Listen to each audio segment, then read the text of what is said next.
দেখিনি তুমি যে মানুষটাকে এই মুহূর্তে ভাবছো সেই মানুষটা কি তোমার জীবনে প্রকৃত জীবন সঙ্গী, নাকি উনি জাস্ট ক্যাজুয়াল একটা মানুষ তোমার জীবনে আর 5টা মানুষের মতন? চলো দেখে নিই। তার আগে চ্যানেলটাকে অবশ্যই লাইক শেয়ার আর সাবস্ক্রাইব করে দিও।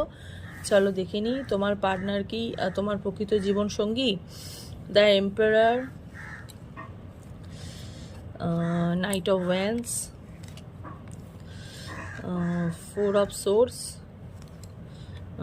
S of swords. দেখো ওনার মধ্যে না একটু অ্যারোগেন আছে, হ্যাঁ, যেটা তোমার মধ্যে নেই একদম, ঠিক আছে? তো ওনার মধ্যে একটু অ্যারোগেন আছে, ওনার মধ্যে একটু রাগ আছে। তুমি অ্যাকচুয়ালি উনি কিন্তু তোমার সোলমেট নয়, ঠিক আছে? উনি একদম তোমার বিপরীত। ওকে, এখানে কিন্তু উনি কিন্তু তোমার প্রকৃত কিন্তু জীবনসঙ্গী হিসেবে আমি ওনাকে কিন্তু বিবেচিত করতে পারছি না, কারণ ওনার মধ্যে পুরো ডিফারেন্স। যা তুমি তার উল্টোটাই ঠিক উনি, হ্যাঁ, তুমি যেটা ভাবো তার উল্টোটাই উনি ভাবে। একদম বসি কাইন্ড অফ এনার্জির মানুষ উনি। তুমি রেগে গেলে ক্ষমা করে